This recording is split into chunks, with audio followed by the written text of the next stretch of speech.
Hey everyone, my name is Devan. I am with my good friend Ray here from Lawful, Stupid. Hello. And we are joined by the wonderful, I guess we're going to say cast and crew, the wonderful members, owners, workers of Child's Play Charity. First of all, thank you guys for being here today. Thanks for having us. Thanks for having us. Yeah. So what we're doing with this, everybody, is Child's Play Charity back in 2018 when we started the podcast. We also wanted to extend our little fingers into the community. And so one of the ways we did that was through Discord. And we interacted there pretty heavily all the time.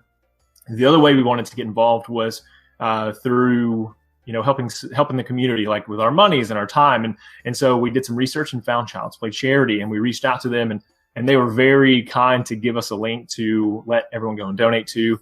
And we love what they stand for, what they're doing, especially for those who have kids. Kind of has an extra meaning for it as well. I have two myself.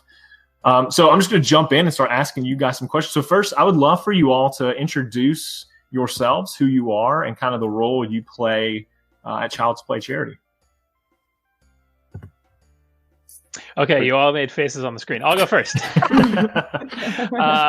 I am Travis Eriksen. I'm the executive director, which means that I have my finger in all the little pots going on. I guess we're a small team, so there could very easily be a lot of like, oh, I do that too, when someone starts sharing their job. But that's very me. Cool.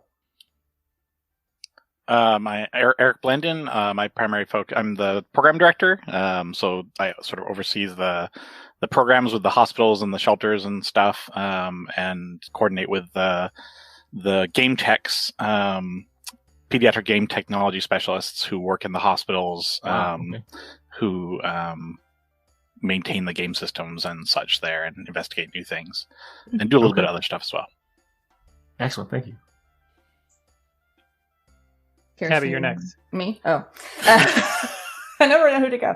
I'm Tabitha Sheehan. I'm the community and program coordinator for Child's Play Charity. I do the social media. I take care of the hospital wish list on Amazon. I run the booth at the various conventions. And I do a lot of other little things, just like Travis said. Since we're such a small team, we kind of all wear a lot of hats. So. Okay, great. And I'm Kirsten Carlile. I'm the newest member of the team, and I do philanthropy and partner experiences. So basically trying to work with all the partners that the team had established and bring in new partnerships and communicate and share ways that people can help raise money and support them through their journey. Awesome.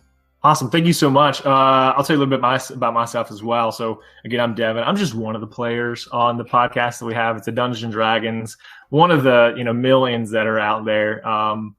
And so we've been around for about 2 years, and we really enjoy doing it. And you speak of community, and we've had just we didn't realize how much support you can get in a community like this, where games and tabletop games and entertainment is kind of the focus. So, and then Ray, go ahead. My name is Ray. I'm the newest member of Lawful Stupid. I was not around last time we did this, so it's been super cool to see the community just come together. And already before the month of May, we're having so much outpouring of support for the MinMaxMankind drive, which is incredibly cool to be a part of now.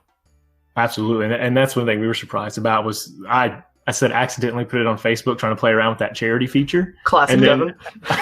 Whoops, it was a great mistake because we had already today I checked again, it's $770, about $3,500 goal for you guys. So that's great.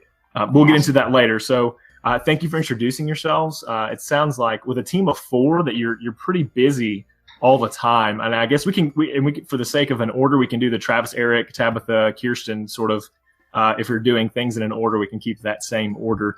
My next question to you guys would be: who was together when you started? I know Kirsten, you said you just got on the team, so were just 3 of you, or were there other members? I mean, none of us were here when the charity started. The charity started in 2003 or 2004.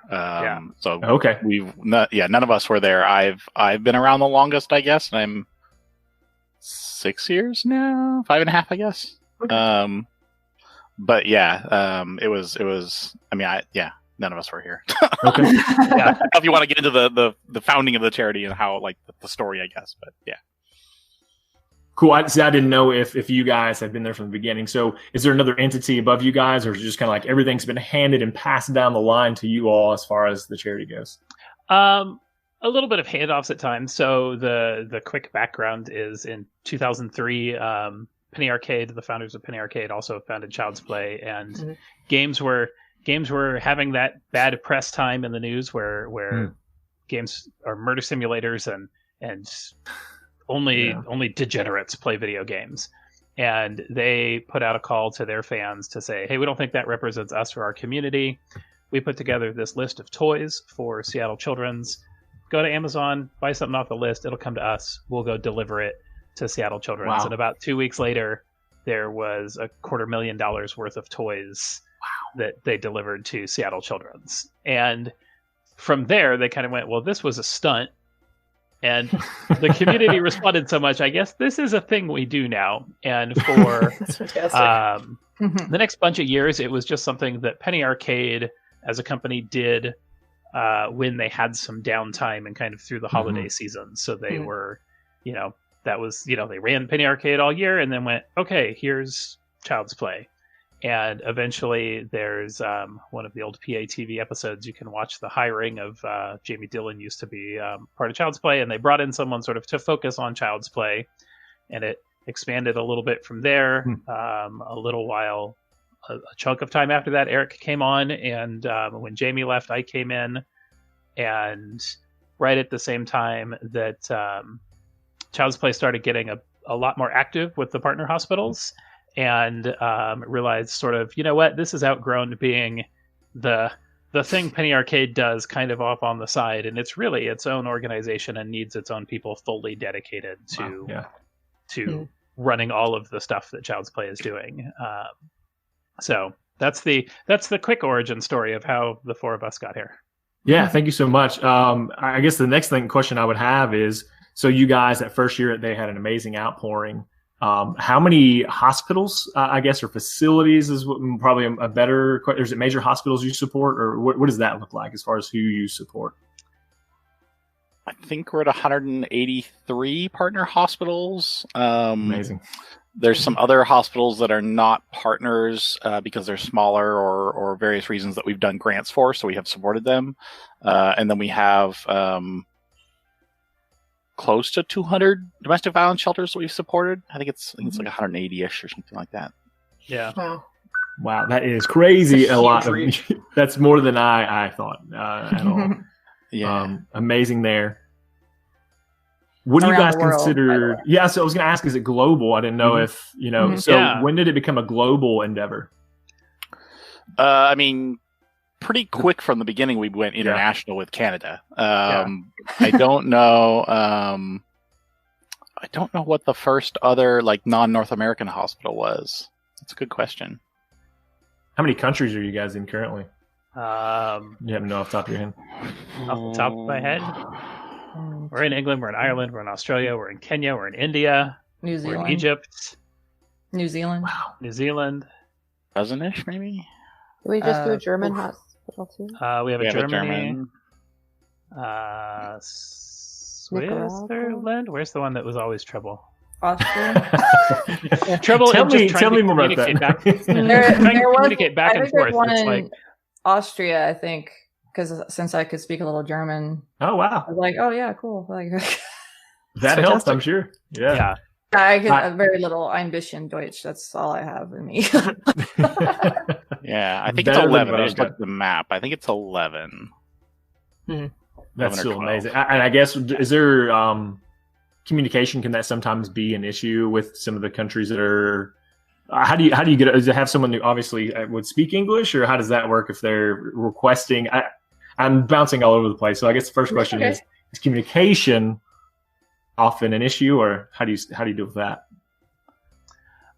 When we have our non-English speaking hospitals, I gotta look. Eric, it's not Switzerland, but there's another one that came in, and they're when they first joined us, one of the things we learned was we mailed them the check for our annual support. And they just had no idea what to do with a check. Their banking system just uses electronic transfers and everything. And they were like, "What? help. And that was just a communication piece. But there was a lot of Google Translate. We actually just over there. Hopefully, Eric will pop up at some point. To bring the list up myself.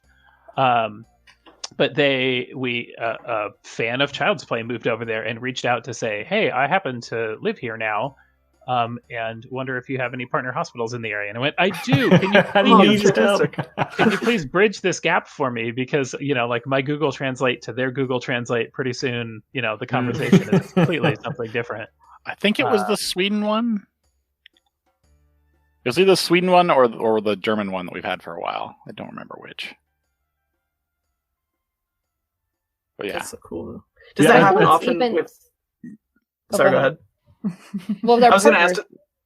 Sorry, we did it again. We did it again. You go first. I'll wait.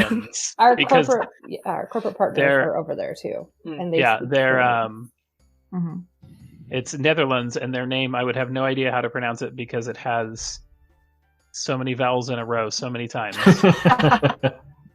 Alphabet soup. Does that happen often where people in your circle kind of get involved with the different outreach programs, or is it largely the four we see here? Like how we get a new hospital, you mean, or how you get new hospitals? Like the person who reached out, who you said was a fan of yours, that then helped you bridge that gap. Does that happen frequently? We get that occasionally when someone who knows about Child's Play and ends up somewhere where either we don't have a presence or they don't necessarily know that we have a presence there and go, "Hey, I just happened to move to this country, this state, sometimes just this town. You guys should partner with the hospital here." And often that's sort of step one. And we go, "That's great. Can you help, if there's a language barrier, can you help connect us?" Or, "Hey, we'll look into it." Or, "Guess what? We actually already are." Because odds are, if you're moving somewhere in the States, we're probably connected to your children's hospital nearby. Yeah. Another thing that happens is if staff changes. So say if someone leaves a hospital that had Child's Play there, they'll go work at a hospital and it might not be there, but they'll bring us up to them and reach out to us. So, yeah. So when you say people who your staff, do you have people designated for these specific hospitals? Are they full-time? Are they volunteers? And what is their role in the hospitals? It's usually like a member of the child life that works at the hospital that move to they might move and then get a job in the child life department at the next hospital. So they just know about us and our program at the former hospital. And since we're not in the new hospital, they bring us up and then reach out to us. Okay, so these are people who already work there full time, perhaps, and just happen to know about you. And okay, very cool. Yeah, the child life staff are the ones who maintain the playrooms and often get stuck with maintaining video game equipment and stuff like that. Oh man, so what a terrible job! No, they're very kind. We've actually because they are they don't. Most of them are not gamers, and so maintaining an Xbox if you're a single person or a single family and you have an Xbox is fine. Like it's not too hard doing updates occasionally and stuff. But if you have 30 or 40 Xboxes that are questionable internet and you're not really a gamer, that can be a whole another challenge. So we've started doing grants to hospitals to hire. I mentioned before pediatric gaming specialists, which are gamers that work in the hospital, and their whole job is maintaining the gaming equipment, investigating virtual reality, playing D&D with kids, so awesome. Doing 3D printing, telerobotics, different stuff like that.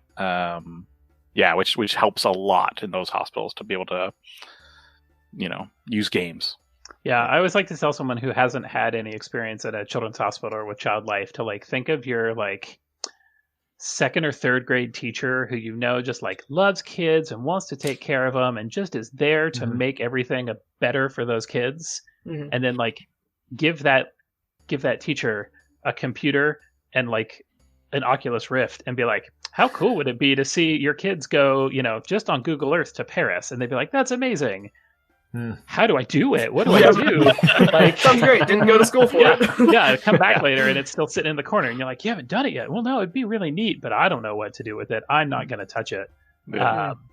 So there's And like so a bridge that needs to be gapped there. Yeah, and the game text has been really kind of that big push that we've had lately to say they need someone in there with this expertise. Do you guys ever get to go out to the hospitals and visit or is it mostly just like we're doing now, a conference type setting, or do you get to get out in the field, is what I would say?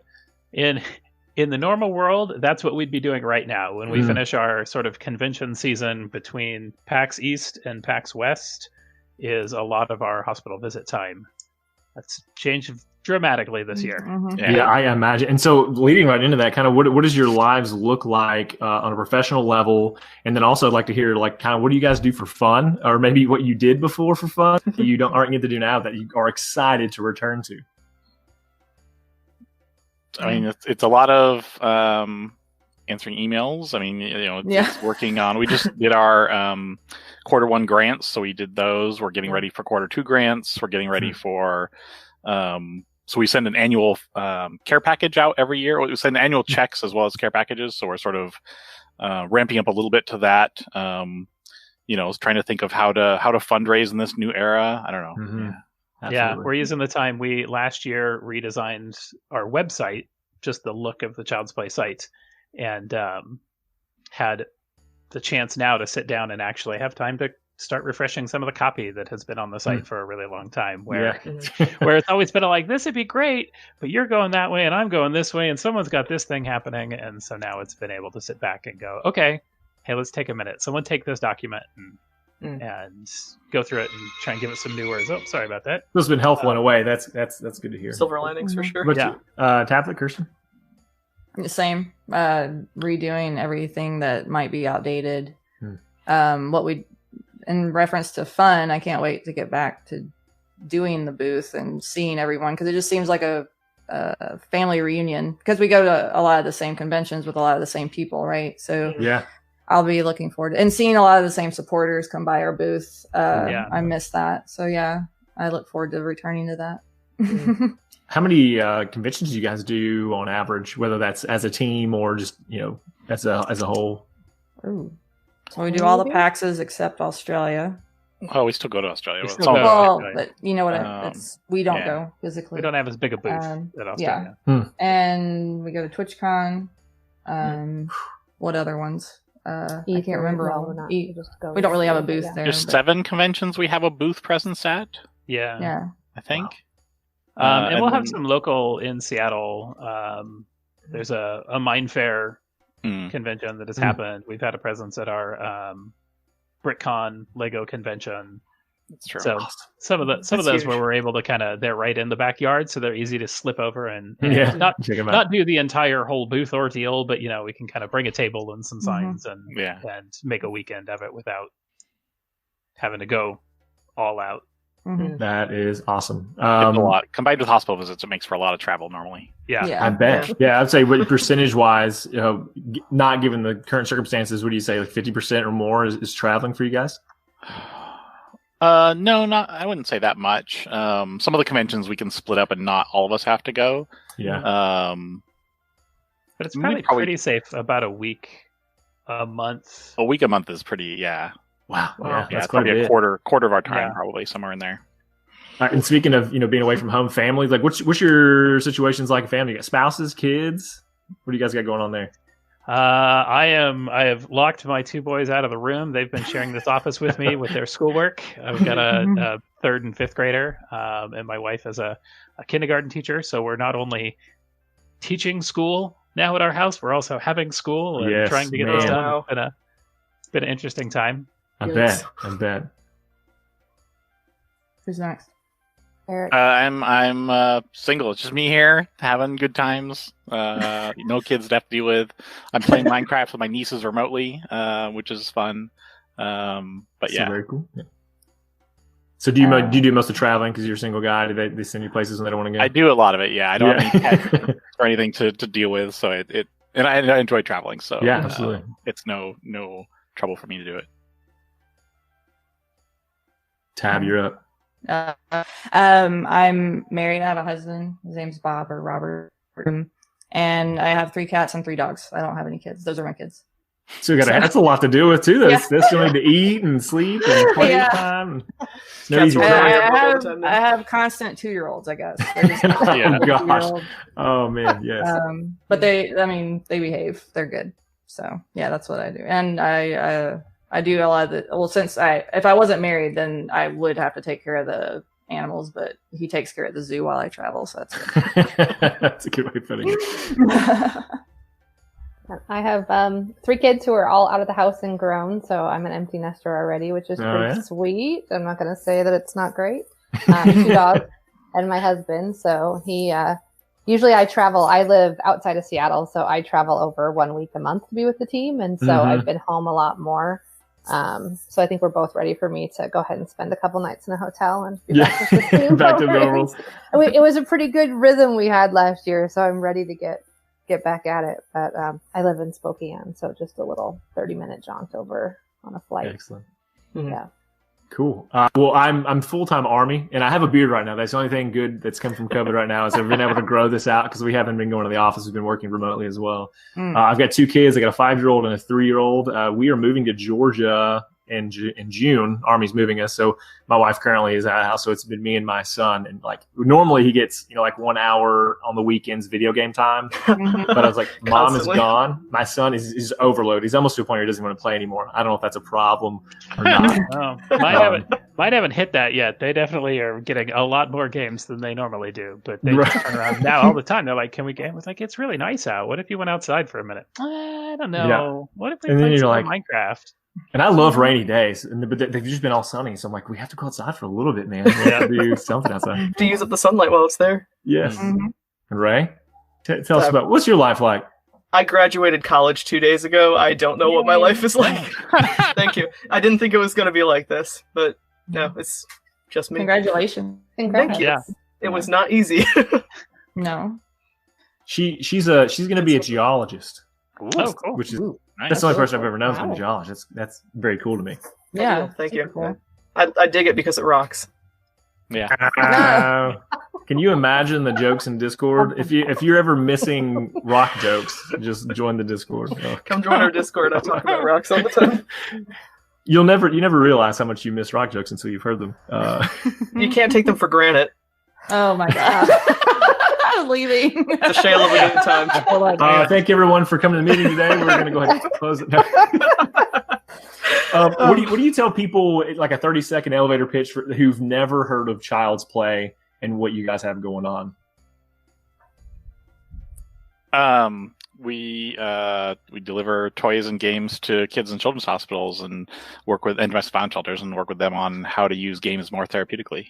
So, the thing we say at booths all the time. That's how I say it. Others have their own take to it. Concise. I like it.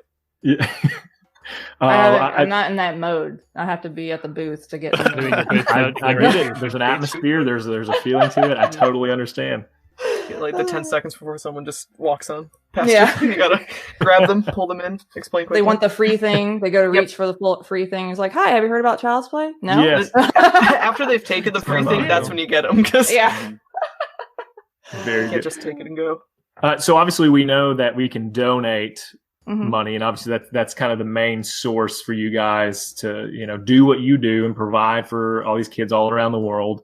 Are there other ways that people can help out? Whether that's obviously spreading word, but donating time. Do you guys have a volunteer system at all? Is there something else besides donating money that people can do at all?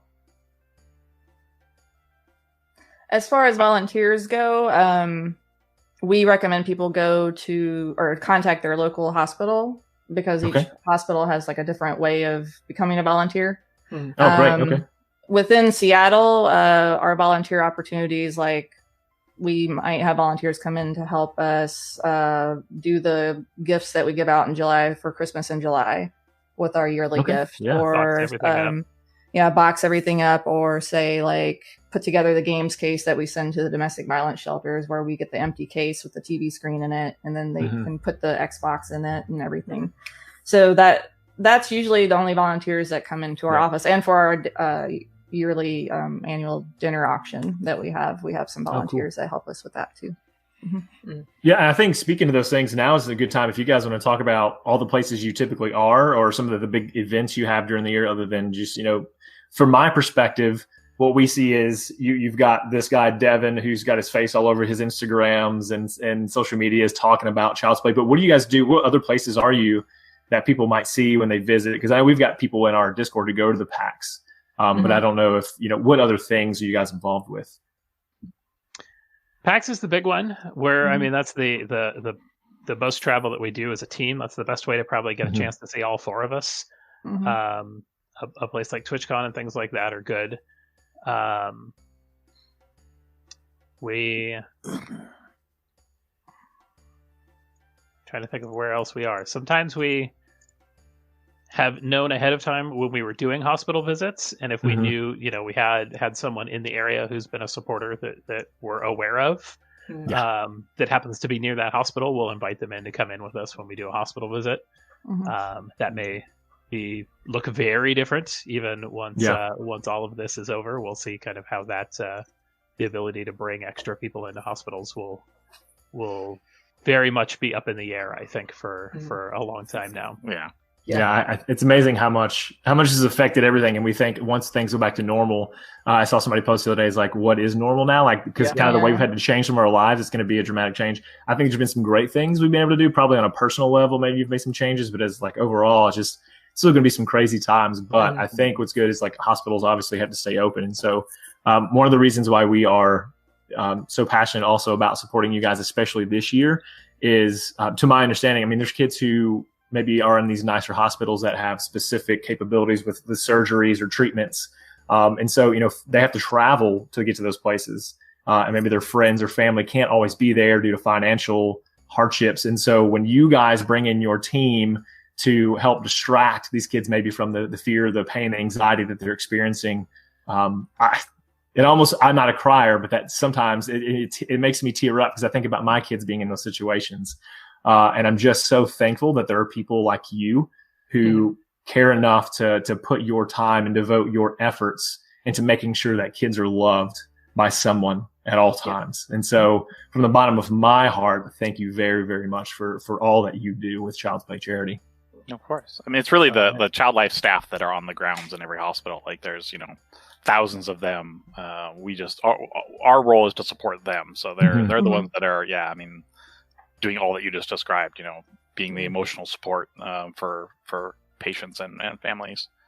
I think one of the unique things that we've seen come out of this, though, with one of the programs that Eric oversees, and works with the game techs, is at CS Mott, they're doing with their art therapist, their game techs are actually recording sessions from the art therapist of how to make these flowers that unfold in water, or all these step-by-step things that kids can do from their rooms or from home. Because the other thing you think about hospitals are kids get used to being there, or they go for their annual visit or their weekly visit, and some can and can't or cannot go. And then they're missing their child life specialist, right? They're missing that second family that they have. And so to connect from a home screen or do treatment from home and then get to have that experience still, it's part of what technology is doing. And we're helping that. All of our donors like you are helping with that. And it's so important during this time. Right. Good. And technology, we're seeing now more than ever, is helping us. We used to think it's such a distraction, and it can be, but look how amazing it's been for so many other facets of life because of what we're going through now. Well, and if you're stuck in a hospital, that distraction is exactly what you want. Yes. You want to not stare at these beige walls and just be bored and hear the, machines going off, taking your life away or whatever. Watch the Food Network. Yeah. On a HGTV. The Tiger King. Don't tune all that out.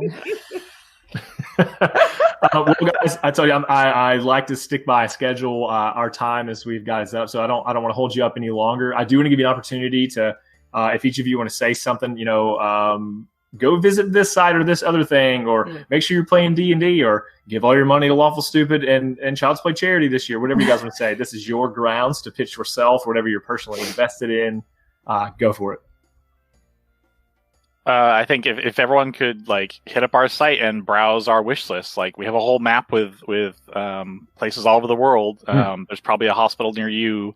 They're just Amazon wish lists. They have tons of things that could be super useful right now. Everything from iPads to Play-Doh. And the hospitals definitely could use that stuff right now. So they can go linked on your website. Yeah, it's just Child's Play Charity. I think it's just childsplaycharity.org/wishlist will take you there, maybe. Okay. But certainly, if you go to the website and hit donate, you can have an option to see the map. Yeah. Okay. Okay, so you can donate like money overall, or you can provide specifically to certain locations, certain items that they have on a wish list. Very cool. Okay, sure. Yeah, that's awesome. Yeah. My pitch is while you're there at the website, check out our therapeutic video game guide. It's a tool we put together to help the staff in the children's hospitals who don't necessarily know and aren't gamers to have a better idea about how to be really intentional with the games that they are giving kids, so that they understand sort of the different components inside a game that makes it really good to distract you from your pain versus a game that helps reduce your anxiety, and how when you look at those two games, they're great polar opposites in what they have. One is the pain one is timers and music and lights and action and all this kind of thing that overloads your brain, and the anxiety reducing ones are these sort of open sandboxy games that let you go explore and move at your own pace. And it's a tool we put together so that the Child Life staff can be conscious and be intentional, so that you don't give that kid who's already anxious a game that is designed to build that anxiety in you. I gotta win this race, I gotta get this thing. And just to arm them better to know, look at this game, look for these components. You might not have the exact games listed, but you can find in the games that you do have these key components, so that when you do give a game to a kid, you're a lot more conscious of what effect the game could be having. That's great. It's a great tool. Thank you. What I would like to say is, you asked other ways people can support us, and 2 easy ways. So say if it's your birthday, you can donate your birthday to us on Facebook fundraiser. Right. It's very easy. And also Amazon Smile. If you select us as your charity on Amazon, if you go to Amazon Smile and shop, 5.5% is donated to us. And so that helps out a lot with as many people that shop on Amazon, especially nowadays. Like currently, currently. And you don't really, the only thing you have to do is make sure that you use the Amazon Smile site. And if you use Chrome, there's a plugin you can do to where it automatically directs you to Amazon Smile. Noted. I will. I'm noting a lot of this, so that as we pitch throughout the month, we can just remind people all the time. I think the other thing is, I guess for me, would be to everyone that's watching or supporting you, whether they're giving donations or maybe they're not able to, is how do they create that next level of engagement? Do they take it to their employers? Do they share, how maybe they have matches at work or other people that could support the effort through social media? So it doesn't always have to be that maybe they're at their capacity for giving, but how do they create an opportunity for someone else to continue to give? So creating more capacity. Absolutely. And I will be challenging them all along the way. I'm the hype man for this. So as much as I can push, I will be pushing people to give. Devin has been doing an amazing job. I cannot emphasize that enough. Well, it's been, I do the social media. I've seen you on Instagram. It's great. Well, and I wondered if because you guys are responding to emails so quick, and I was like, is that because of COVID, or are they just always this on top of it? So you don't have to answer whatever the situation is. I try to be that on top of it. I will say that we're pretty good at getting responses back. We one of the things we did do in this time off is we sat down and we actually reassigned who was responding back to emails, because sometimes we'd be finding that I'm in the middle, or more often than not, Tabby's in the middle of her response, and Kirsten or I have sniped her response. We're like, boop, boop, boop, here it is. Here's my quick little thing. And Tabby will come in and be like, I had a whole paragraph, I had a whole thing. There's your tiny little answer. Thanks. So they're like a sentence, and I'm like a novel. Someone gets 4 very different responses to their inquiry. Yes, no, maybe, and I don't care. It's like a magic 8 ball. Well, Devin, I was actually thinking too, because you mentioned that you're in the Army, and so have you guys looked at having often American Legion will sponsor people that are in active service out of the American Legion Foundation, so you could consider getting an extra gift or a matching gift that way. No, but I certainly will start that today. I have some contacts over there locally. Perfect. It will be done. Trust me. Yeah, thanks. And I'll probably be reaching out to you guys some more about stuff and see if you can help us to help you. You know what I'm saying? So appreciate you guys. I'm gonna close up with, so this whole thing is for what we're calling MinMaxMankind. And what we started doing in 2018 is at the end of our games, any games we played in the month of May specifically, we would roll a D20. We record weekly. And so we release monthly. So that looks like 4 times we would roll. However, we also donate 10% of our Patreon to you guys, whatever. It's not a whole lot, but it's more than, what we could, we try to get as much as we can. That's why we're challenging other people. And so what we do as a podcast now is challenge other podcasts, and just individuals. I think what we've done in the past is, hey, podcasts, but a lot of people don't have podcasts. So use an individual, just donate. If you do $10 or more, then we enter you into a raffle. And we have a lot of people in the D&D community, tabletop community, who have donated a ton of cool stuff. So, for example, D&D Beyond is donating one of their legendary bundles. That's a $662 value. All of their stuff, you get entered into stuff like that. So all you have to do is give $10. Just 10. And what I love about the Child's Play, like if you go to that link, it has that suggested amount. And people have been given more money because of the suggested amount. So thank the Lord for suggested amounts. So go give, and then you'll go to our website, MinMaxMankind.org. You'll go to the bottom, and you either can donate there from that page. It links directly to Child's Play Charity. And then you'll tell us about it in our form submission we have at the bottom, because it gives us your address. There are some people who don't want to ship overseas, but we have plenty of gifts that can be won if you live overseas. So that's not an issue. Commissions are always something that can be done digitally, so you can win a lot of that. So go visit the site, MinMaxMankind.org. Donate through the button we have there. We'll be able to see, update and get your address, and it'll just be great. It'll be fun. Challenge other people. Give as much as you can. And one of the things we talked about real quick, and I'll end here, is we had a woman last year who said, I can't really donate money. I don't have enough money to donate. But what she did is she went out and bought like 3 giant bags of dog food and took them to a local shelter. That counts for us as far as we encourage you all to donate to CP. I keep calling them CP Charity Child's Play because that's just what they are on Instagram. If you have to donate to someone else for whatever reason, we encourage that as well. Donate to whoever you want, but we are supporting Child's Play Charity. We will every year. We love you guys. Thank you for being here. And we hope that we get to be in contact and work with you guys a lot in the future. Yeah. Thank you so much. Thanks. Thank you guys very much. Yeah, thanks for the support. Yeah, no problem. All right. Thank you guys. Have a great day. I'm going to stop the recording right in 3. Wait for it. 2. Almost there. Done.